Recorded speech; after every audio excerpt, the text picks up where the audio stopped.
Well, thank you so much. It's great to be here, and I always enjoy coming to Warwick's because it's always a nice group of people who show up and usually have really good questions. Excuse me for a moment while I move my purse because I didn't put it in a very good place.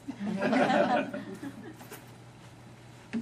going to start out by doing something really unusual, something I really have never done before, and that is to recommend a book to you. I'm doing this because I think this book is extremely important, and it's probably a book that you might not have heard of. I'm going to recommend it because I really think that it's our job as Americans to read this book.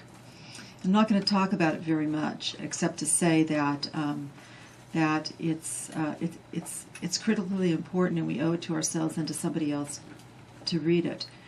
And the book is by a man named James Douglas, Douglass, and it's called JFK and the Unspeakable, and then it has a subtitle, Why He Died and Why It Matters. And I read this book, just finished it probably last week. And all I want to do, I don't want to go on about it very much, except to say that in the strongest possible terms, no matter who you are or what you believe or what your political party is or where you were the moment that Kennedy was killed or whether you were even alive when Kennedy was killed, it's critically important for you to read this book. And at the end, you'll probably wonder, as I did, and then you'll probably also be able to answer the question of why it is that we have heard so little about it. So anyway, it's James Douglas, JFK and the Unspeakable, Why He Died and Why It Matters. Anyway, so I'm here to talk about This Body of Death, which is my 16th novel in a series of novels involving Detective Inspector Thomas Linley and Detective Sergeant Barbara Havers. This particular book takes place in England in an area called the New Forest, which is in Hampshire, which is in the south part of England, just south of the city of Winchester. The thing about the New Forest that's really interesting is that, first of all, it's not a forest, and of course in England when they use the word forest, they're actually referring to a hunting ground that may have woods on it, but it may also have open plains and open fields, and it may not even have any trees at all. But that's what forest traditionally meant, rather than a place with lots of trees.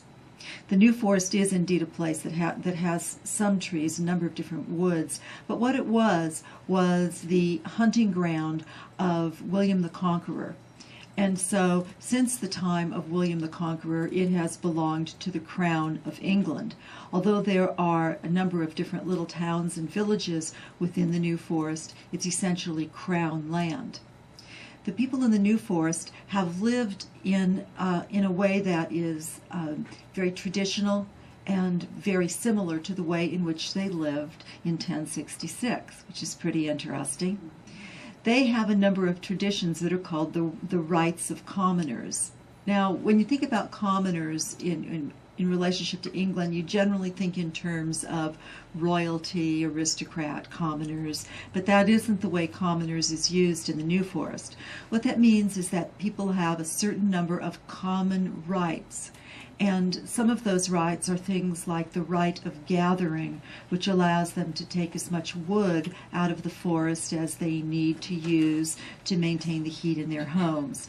Another one is called the right of pasture, and that means that they can allow their domestic animals, their farm animals, to roam wild in the forest. Another is called the right of marl, and there's another one that's, I believe it's called the right of purbury. One of the rights involves allowing pigs to go out and eat the acorns at a certain time of year, which of course is very important because the acorns are not good for the horses. Now, what this means in present-day terms is that all of those animals run wild. And so when you're in the New Forest, which is well over, I can't even remember how big, I want to say 9 square miles, I'm not really sure exactly. But when you're out in the New Forest, it means that as you're driving your car along the roads, you have to be pretty careful, because at any moment a horse could easily step off the open pasture land, which is called the lawns, and just walk right in front of your car.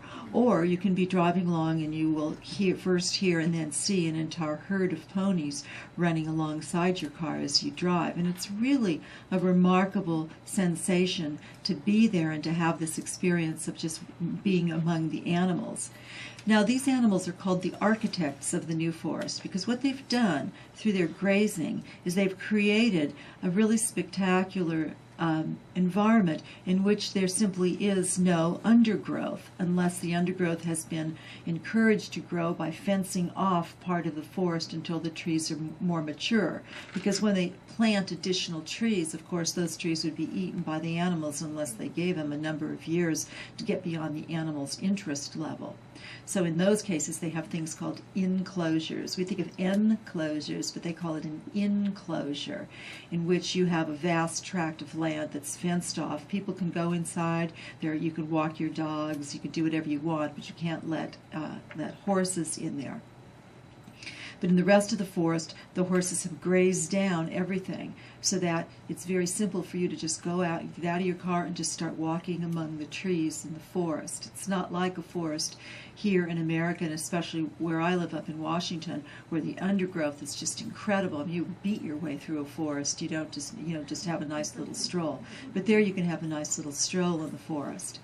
Now, these animals are actually taken care of in a couple of ways. A commoner would have, who has the right to pasture, would have then some land, a certain amount of land, because part of his land would have to be given over to the horses, or they call them the ponies because they're smaller, and I'll try to remember to call them the ponies. They would have this pasture land available for ponies who fall out of condition, because they just wander around the entire acreage of 9 square miles of New Forest. So you might have 25, 30, 50 ponies of your own, but they're not sticking around your house. They're wherever they feel like going. Every year, these 5 men who work in the New Forest are called agisters, and what they do is their job is to round up all of the ponies once a year and to take them into one place, and it's called the drift, the autumn drift. When they bring them in, they are marking their tails in a pattern. They actually cut the tails, and then they cut the hair in a pattern that shows what area of the New Forest they come from and whether the tax has been paid on the ponies. And then the horses are released once more. And they can also brand them if they want. Some owners choose to brand the ponies as well. And you might ask, well, this is, why do they do this? And of course, part of the question is, why do they do any of these wonderful traditional things in England that make England England? Well, one reason is that this is a source of income for people, because additionally, once a year, the horses foal, and then the foals are brought into market, into the drift with their mothers, and then the foals are sold. Some of the foals are then sold, and the New Forest ponies are highly desired by people who actually want to have a riding pony. So you have that group of people who are involved in this very traditional form of work, and then you have the foresters who are also employed in this traditional form of work, and they take care of the forest itself and the trees and the blowdown and making sure that everything in the forest is as it should be. And then there's another group called the verderers, and they are the people who make all the rules of the New Forest. And this is a very traditional way of life that has been followed in England now for more than 900 years. Well, when I went to the New Forest, I went because, first of all, it was called the New Forest. And I often go to places simply because the name sounds intriguing to me. That's why I went to see the Isle of Dogs in London. It just was an interesting name, and I like to see what goes with this interesting name. When I go to a place, I'm looking to see if it's going to resonate with me and actually suggest story.